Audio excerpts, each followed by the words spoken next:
Para remontarnos un poco en la historia de los errores innatos de la inmunidad o inmunodeficiencias primarias, como aún le llamamos, yo creo que es un término que va a ser difícil abandonarlo porque ha estado muy realmente ya adherido a la literatura médica desde hace muchos años. Sin embargo, la nomenclatura ha ido cambiando y hoy en día, como ya ustedes vieron, pues se conocen como errores innatos de la inmunidad. La historia de esto se remonta allá por los 50 en los Estados Unidos, en un hospital militar, en el Hospital Walter Reed en Washington. Y resulta ser que ahí trabajaba este doctor que ven en pantalla, que es el doctor Odgen Bruton. Y resulta ser que el doctor Bruton hace las descripciones de los primeros niños que tuvieron a gamma globulinemia ligada de cromosoma X. Él lo descubrió, la historia fue bastante llamativa porque él hace una descripción de un niño inicialmente de edad escolar que se presentaba constantemente al hospital con neumonías. Recibía tratamiento antibiótico, egresaba, lo volvían a hospitalizar y bueno, y así fue como después de hacer esa observación de infecciones recurrentes, el doctor sospecha que hay algo que no está bien y en ese momento, en esta década de los 50, empezaba en el mundo precisamente la técnica de la electroforesis de proteínas. El hospital había adquirido recientemente un equipo de electroforesis y el doctor Burton decide tomar una muestra del paciente, llevarla al equipo de electroforesis de proteínas, que era pues muy innovador en ese momento, y se percata de que había ausencia de la región gamma en el electroferograma. Y así es como se describe precisamente el primer error innato de la inmunidad conocido como agamaglobulinemia. Después se le agrega ligado al cromosoma X cuando se hace la observación de que todos los pacientes que lo padecían eran hombres. Después de esto, el doctor Sanford y colaboradores describen a una mujer de 39 años y al ser una mujer rompe precisamente el estereotipo que se conocía hasta el momento de que era una enfermedad que afectaba solo a hombres. Posteriormente, se dan cuenta de que esto no se trataba de una agamaglobulinemia ligada al cromosoma X, sino se trataba de una inmunodeficiencia común variable. Y hoy sabemos que la inmunodeficiencia común variable es la inmunodeficiencia primaria sintomática más frecuente en el paciente adulto. Y como vemos en pantalla, la célula B realmente no tiene un camino sencillo para graduarse. Desde que sale de la médula ósea como una célula madura, tiene que pasar por muchos estadios ontogénicos y de maduración para poder llegar a convertirse en una célula B de memoria o en una célula plasmática de larga vida.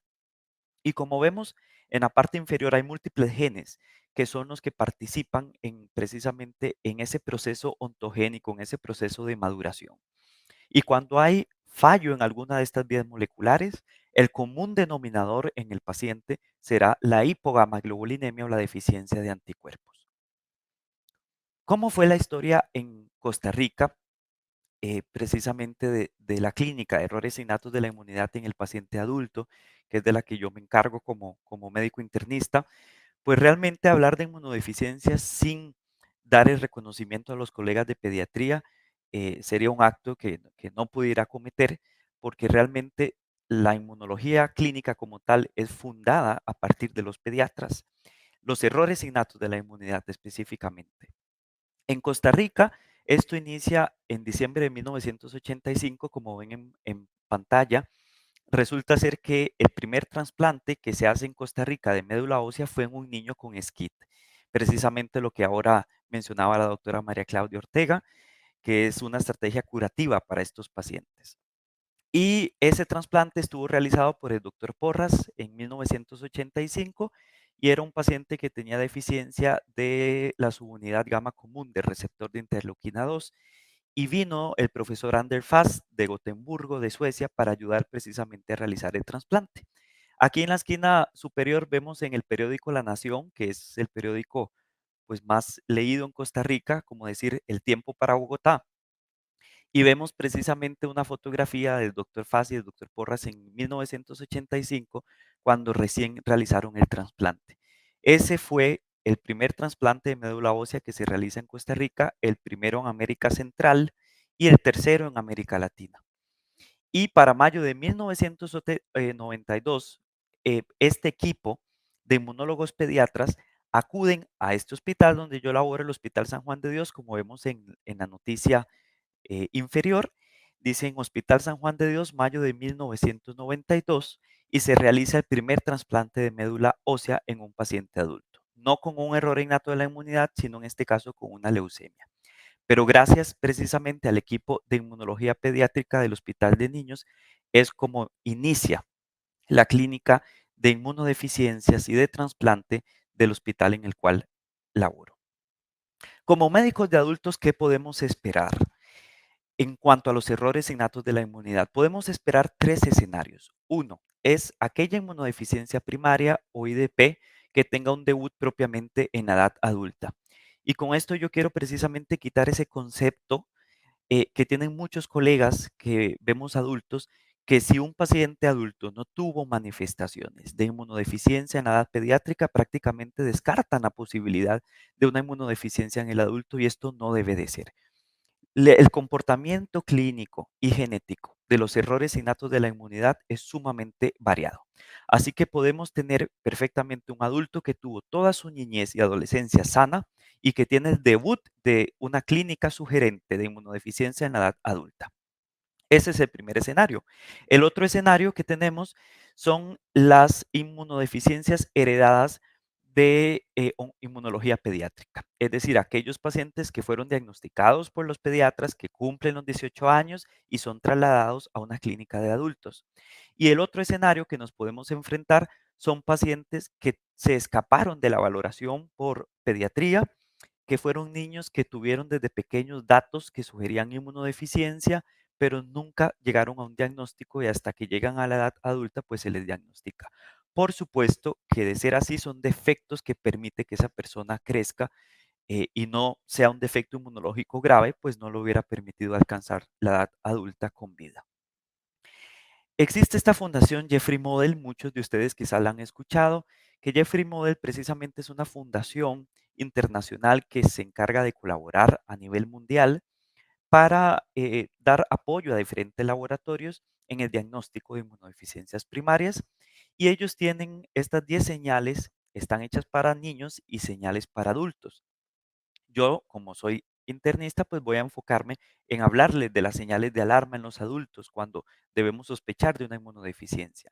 Y ellos dan estas 10 que son muy interesantes, que hablan de que sea un paciente que tenga 2 o más otitis en un año, que tenga 2 o más sinusitis en ausencia de sinusitis alérgica o alergia de la vía respiratoria en un año también, que tenga una neumonía por año por más de un año, que tenga enfermedad diarreica crónica con pérdida de peso, infecciones virales recurrentes, aquel paciente que tenga necesidad constante de recibir antibiótico intravenoso para poder mejorar o salir de su cuadro infeccioso, aquellos pacientes con abscesos recurrentes, ya sea en piel o en órganos internos, candidiasis persistente a nivel oral o candidiasis esofágica o alguna infección fúngica de cualquier órgano profundo, o bien enfermedades por micobacterias diseminadas o que tenga historia familiar de inmunodeficiencia. Cuando hay presencia de alguna de estas señales de alarma, nos debe precisamente encender esa sospecha de que podemos tener un paciente con un error innato de la inmunidad. Estos son las señales en cuanto a infección, pero vamos a ver que errores innatos de la inmunidad en el paciente adulto es mucho más que solo infecciones. ¿Cómo podemos valorar clínicamente a un paciente con sospecha de un error innato de la inmunidad? La historia clínica es fundamental. Como clínicos sabemos que tenemos que realizar una historia clínica detallada. Y muy importante aquí, que en el apartado de antecedentes familiares o antecedentes heredofamiliares en la historia clínica, preguntemos por ciertas cosas que usualmente no preguntamos los internistas en la historia clínica del paciente adulto, específicamente en este apartado familiar. Uno es historia de consanguinidad. Quizás el pediatra pregunta más con sanguinidad, pero los médicos que somos de adultos concordarán conmigo que la consanguinidad no es algo que se pregunte en la historia clínica. Dos, si hay historia de muertes tempranas o muertes en niños por infecciones en esa familia. Si hay historia de enfermedad autoinmune recurrente o poliautoinmunidad en la familia. O bien, si también dentro de los familiares hay algún familiar con alguna inmunodeficiencia primaria Quizás si uno le pregunta así al paciente, el paciente no va a entender bien a qué nos referimos, entonces es importante aclarar. ¿Hay algún familiar, señor o señora, que tenga constantemente infecciones, que esté internado, hospitalizado por neumonías, por meningitis, etcétera? El récord de infecciones es muy importante. Historiar ese paciente, decir, que vamos a hacer una bitácora, vamos a hacer un esquema de cuántas infecciones ha tenido usted, cada cuánto tiempo está con infección, por qué microorganismo se ha infectado de ser posible, cómo está el estado nutricional de ese paciente y si hay pérdida de proteínas, porque también en el adulto tenemos el grupo de inmunodeficiencias secundarias que es mucho más frecuente que las primarias. Entonces es importante también pensar si de repente la parte inmunológica está deficiente por pérdida de proteínas, pacientes con enteropatías, perdedoras de proteínas o un síndrome nefrótico, por ejemplo, que tenga más de 3 gramos de proteinuria en 24 horas son pacientes que usualmente tienen hipogamaglobulinemia. Y no es un defecto primario, sino es por la pérdida glomerular de las proteínas, de las inmunoglobulinas. Preguntar por el esquema de vacunación y los eventos adversos, principalmente con las vacunas de virus vivo atenuado. El examen físico detallado, de cabeza a pies. Examinemos muy bien cavidad oral por presencia de cándida, palpar cuello, palpar tiroides. Es importante palpar fosas supraclaviculares, las axilas en busca de adenopatías. Yo en lo personal siempre les reviso al paciente la cicatriz de BCG, que es una vacuna que se sigue aplicando en América Latina, precisamente para ver si el paciente tiene esas cicatrices muy extensas o aparatosas que lo hagan pensar a uno que el paciente de niño haya tenido una vesejeitis o vesejiosis. Y también es importante indagar por la presencia de amígdalas, porque inmunodeficiencias humorales o de anticuerpos, usualmente en algunos casos pueden tener amígdalas hipoplásicas o dependiendo de la inmunodeficiencia, ausencia de amígdalas. El laboratorio de gabinete, pues es fundamental, un hemograma completo y siempre pedir inmunoglobulinas para iniciar, más o menos una citometría de subpoblaciones de linfocitos, subclases de inmunoglobulina, anticuerpos vacunales, porque no es lo mismo tener inmunoglobulinas cuantitativamente normal y otra cosa es que esas inmunoglobulinas sirvan cuando se vacuna o se reta al paciente con una vacuna, que creo que en el simposio hay una presentación de vacunación diagnóstica muy interesante. Y también los títulos de isoaglutinina, determinarlos en los pacientes. En cuanto a inmunodeficiencias secundarias, podemos tener muchas. El paciente con enfermedad renal crónica, el paciente con asplenia funcional, los esplenectomizados, el paciente con síndrome nefrótico, los grandes quemados, pacientes VIH o el paciente adulto mayor que la literatura describe el término de inmunosenescencia, que así está descrito en la literatura. En lo personal, no me gusta este nombre de inmunosenescencia porque es como decir demencia senil, que es un término totalmente inapropiado porque nadie debería tener demencia solo por envejecer. Lo mismo para el sistema inmunológico. Quizás no sea un sistema inmunológico, por supuesto, tan robusto como lo tiene el niño, pero es el hecho de la comorbilidad que rodea a ese adulto mayor. La polifarmacia, la hiperglicemia, si hay enfermedad renal crónica, por ejemplo, pacientes que tengan síndromes metabólicos maltratados, hipertensos, que toda esta condición proinflamatoria cardiovascular que va sumando el envejecimiento, pues genere una deficiencia inmunológica y no sea, digamos, per se el hecho de envejecer, porque hay adultos mayores que llegan muy fit o muy robustos, incluso octogenarios o nonagenarios, y que realmente su fisiología, a pesar de estar envejecida, no es sinónimo de que va a tener un mal funcionamiento inmune. Pero en el diagnóstico diferencial tenemos que tener presente todas estas condiciones para poderlo diferenciar de un error innato de la inmunidad. Les presento este caso clínico, que es una paciente de 31 años de edad, que a los 13 años inicia con infecciones respiratorias recurrentes superiores e inferiores. El hermano de la paciente había fallecido por inmunodeficiencia común variable y tiene el diagnóstico también en un primo materno. Primera señal de alerta, presencia de inmunodeficiencia en más de un miembro de la familia. Tenía hipogamaglobulinemia, como vemos en pantalla, no producía anticuerpos específicos y se excluyeron causas de hipogamaglobulinemia secundaria. Las subpoblaciones de linfocitos, como vemos acá donde señalo con el cursor, realmente no andaban tan mal a grandes rasgos, solo una elevación un poco de linfocitos CD8, pero los linfocitos B estaban normales, las células NK también, y la relación CD4 y CD8 un poco disminuida, pero no a expensas de linfopenia CD4, como se ven en los VIH, por ejemplo, sino a expensas de una linfocitosis CD8.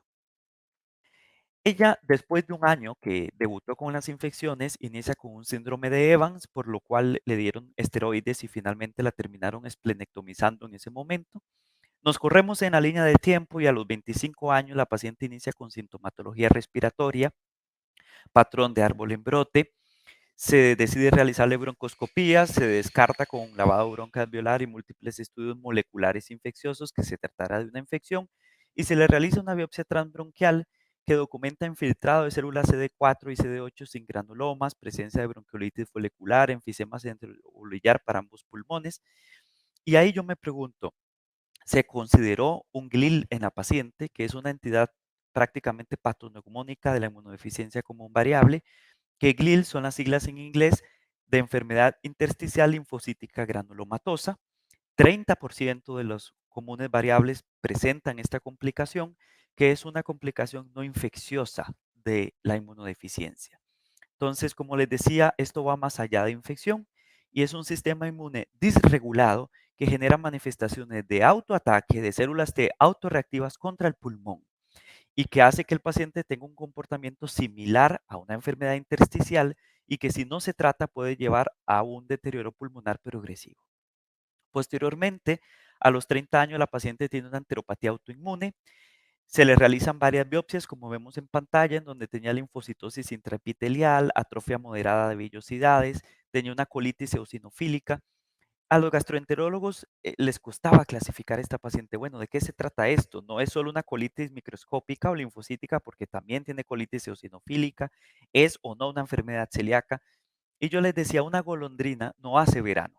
Es decir, no es solo una entidad lo que ella tiene en intestino, es la coexistencia de múltiples complicaciones que inflaman el intestino y también es una complicación de disregulación inmune que acompañan a estos pacientes.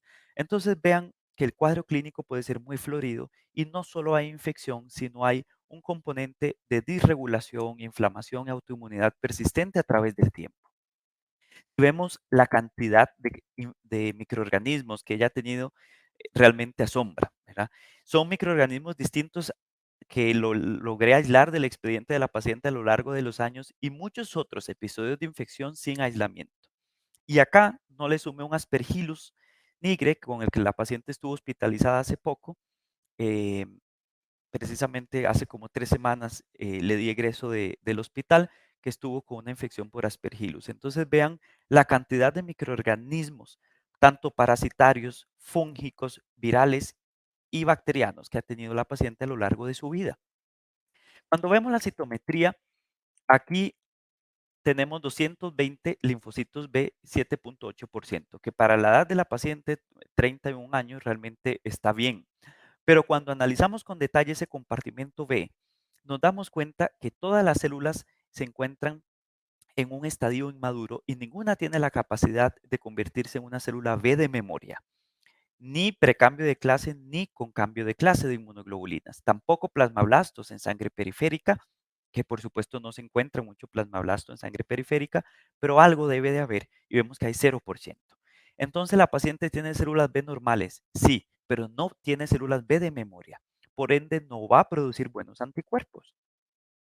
Y en el estudio de linfoproliferación de las células T, de activación y proliferación de las células T, vemos que aunque tenía 726 CD4, que para la paciente es un número normal, y tenía CD8 también normales, más bien un poco más elevados, comparado a los controles, estos linfocitos T no funcionaban bien. Entonces, una cosa es tener células T cuantitativamente normales y otra cosa es que esas células T funcionen. Y comparado a los controles de esta paciente, vemos que la activación de la célula CD4 y la proliferación no era adecuada. La inmunodeficiencia común variable, como les decía, es un común denominador que traduce hipogamaglobulinemia en el paciente adulto y es la inmunodeficiencia más frecuente. Hay criterios diagnósticos, como los vemos en pantalla, estipulados por la Sociedad Europea de Inmunodeficiencia, los últimos criterios del 2019, en donde no entro en detalle por tiempo, pero realmente los criterios, si ustedes los revisan, son criterios clínicos y criterios, digamos, de laboratorio muy sencillos. Lo podemos determinar con una citometría y con determinación de isomaglutininas, anticuerpos vacunales e inmunoglobulinas. Entonces, una vez se tenga la sospecha de ese paciente, si tiene hipogamaglobulinemia, debemos pasar por estos criterios para saber si cumple o no la clasificación como una inmunodeficiencia común variable.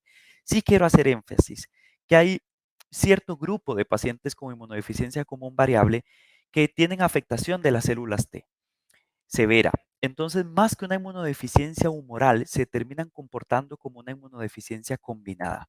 Y para el adulto, tenemos este diagnóstico que se llama LOCIT, que significa Late Onset Combined Immunodeficiency o inmunodeficiencia combinada de instauración tardía, y que es precisamente aquel paciente adulto que tiene características de hipogamaglobulinemia o falla en su inmunidad tumoral, pero también asocia compromiso de la célula T. Y eso usualmente son pacientes que tengan menos de 200 CD4 o que tengan menos de 10% de células CD4 naif o una proliferación T afectada, como veíamos en esta paciente. Entonces, digamos que decirle que es como un variable no está mal, pero realmente la clasificación más adecuada, si cumple estos criterios, sería decir inmunodeficiencia combinada de instauración tardía, porque no sería una inmunodeficiencia humoral exclusivamente. La inmunodeficiencia común variable engloba un grupo de síndromes heterogéneos con falla primaria en la producción de anticuerpos y el común denominador precisamente la hipogamaglobulinemia. Así que yo lo pongo que es como un cajón, una gaveta, en donde sindrómicamente tenemos pacientes con características clínicas y de laboratorio similares, pero los defectos que hay detrás de esta falla en la célula B son múltiples. Y así es como hoy conocemos, gracias a los estudios moleculares, diversos genes que pueden dar un fenotipo de inmunodeficiencia común variable. Entonces, realmente la inmunodeficiencia común variable no es una enfermedad única, sino es un gran síndrome que genera un común denominador desde el punto de vista clínico y de laboratorio, pero los defectos que existen detrás de esto pueden ser múltiples. Ahora, vale la pena hacer estudio genético en estos pacientes. La doctora Cunningham Rondels, una gran inmunóloga experta en común variable que está en el Monte Sinai en New York, hizo un estudio en el 2020 publicado en Blood, en donde hizo una secuenciación de exoma completo en 571 pacientes con inmunodeficiencia común variable. Y en este estudio solo se encontró presencia de la causa genética que explicara el fenotipo del paciente de un 20 a un 30% de los casos. Es decir, hay un 70 a un 80% de pacientes con esta inmunodeficiencia que a pesar de hacerles un estudio molecular, un exoma completo, no se encuentra la causa. Así que realmente no vale la pena desde el punto de vista de adultos hacer un estudio molecular para todos, porque la posibilidad de encontrar defectos es poca y eso es un común denominador en la literatura cuando la revisamos. Sé que el pediatra piensa diferente, el inmunólogo pediatra, porque sí es más fácil en niños encontrar defectos monogénicos, pero en el adulto los errores innatos de la inmunidad monogénicos es difícil de encontrarlos porque también hay coexistencia de efectos oligogénicos o poligénicos, incluso mediados por epigenética. Entonces, someter a pacientes a estudios que son muy costosos y de difícil acceso, a menos para Costa Rica, que no son estudios que se tengan con facilidad en la seguridad social, que es el seguro social acá en mi país, pues ve el 90% de la población costarricense, que somos una población pequeña de 5 millones de habitantes, pero la gran mayoría se atiende por la seguridad social. Y tenemos estos estudios, pero no son, digamos, tan fáciles de conseguirlos, así que tenemos que hacer mucha racionalización de los mismos. Así que siguiendo las recomendaciones de este estudio, la doctora Cunningham Rondels plantea que vale la pena o valdría la pena hacer un estudio genético en el adulto con común variable cuando cumple alguna de estas cuatro características.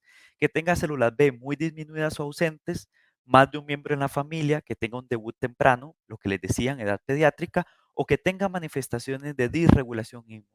En este caso, sí es más factible que podamos encontrar una etiología genética de la inmunodeficiencia. Más allá de las infecciones, vemos que el panorama es amplio, es una enfermedad multisistémica, que no solo se trata de infección recurrente, sino de múltiples manifestaciones de autoinmunidad, de manifestaciones o traslape incluso con enfermedades reumáticas, como vasculitis, BSET, manifestaciones similares a lupus, esplenomegalia, y particularmente son pacientes con una mayor predisposición a neoplasias, tanto sólidas como hematológicas, siendo los linfomas las neoplasias más frecuentes desarrolladas en estos pacientes.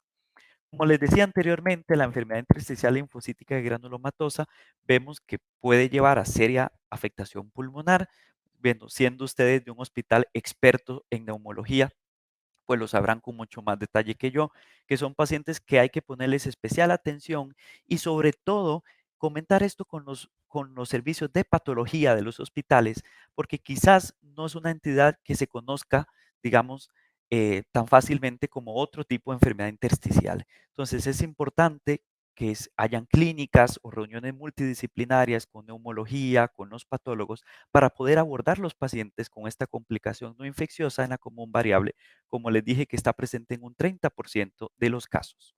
Ya para ir finalizando, este fue un caso de debut pediátrica. ¿Qué fue lo que el pediatra vio?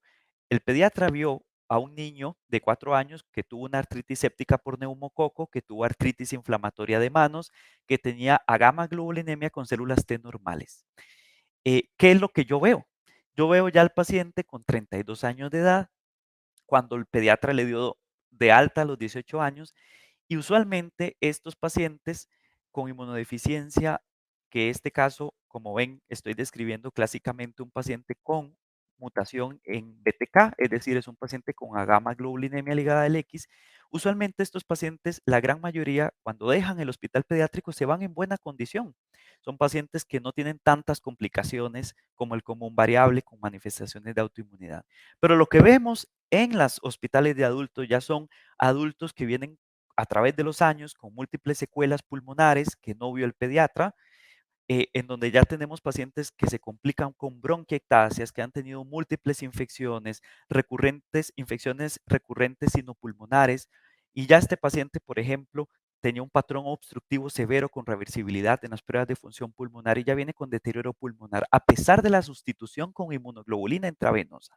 Entonces, sí es importante que a través del tiempo los médicos de adultos, digamos, esta es la cohorte, por ejemplo, de estos pacientes que nos entregaron los pediatras. ¿Qué pasó con ese niño que se convirtió en un adulto? El pediatra muchas veces ya lo pierde de vista y no está al tanto de las complicaciones que estos pacientes tienen a lo largo de los años.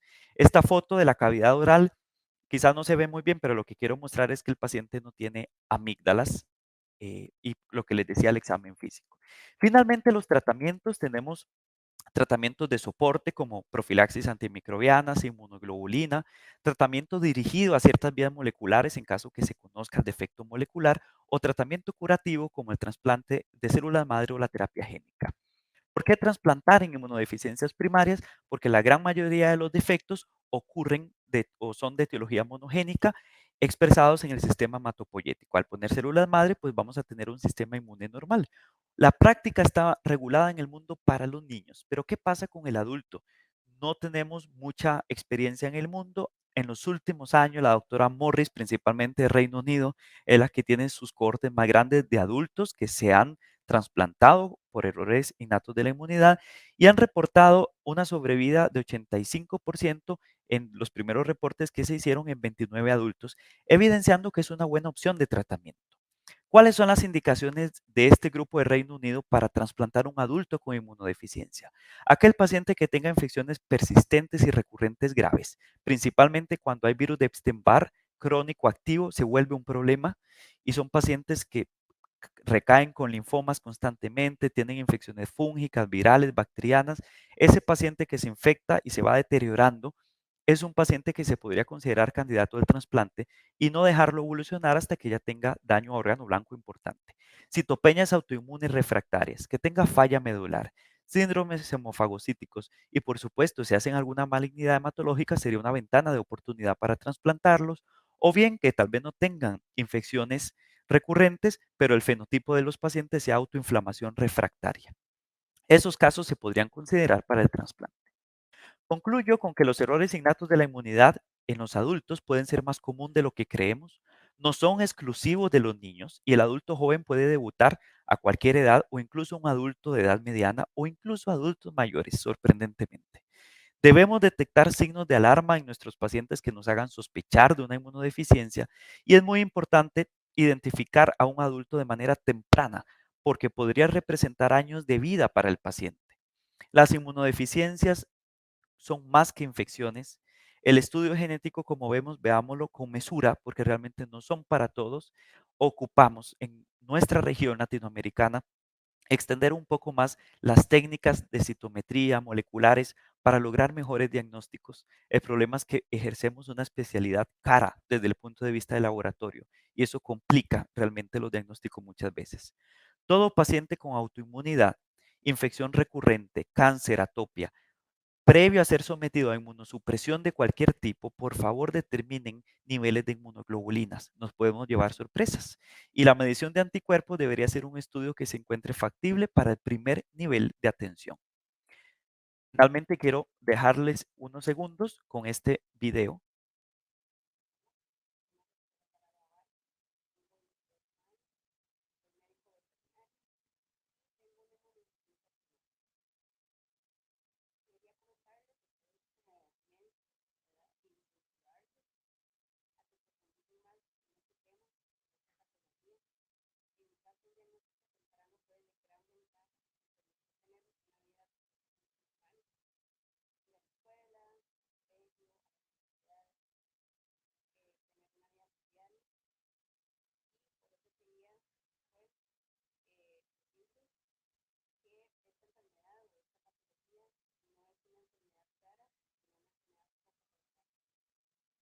Así es, no son enfermedades quizás raras, sino poco pensadas. Gracias a María Esther, cuando entró a estudiar medicina veterinaria, a este servidor se le paró el pelo, ¿verdad? Cuando me dijo que estudiaba veterinaria con una inmunodeficiencia, pero bueno, es su sueño, había que apoyarla y hoy en día ya se graduó, tiene su clínica y pues realmente tiene una vida, gracias a Dios, bastante normal. Muchas gracias a todos por su tiempo.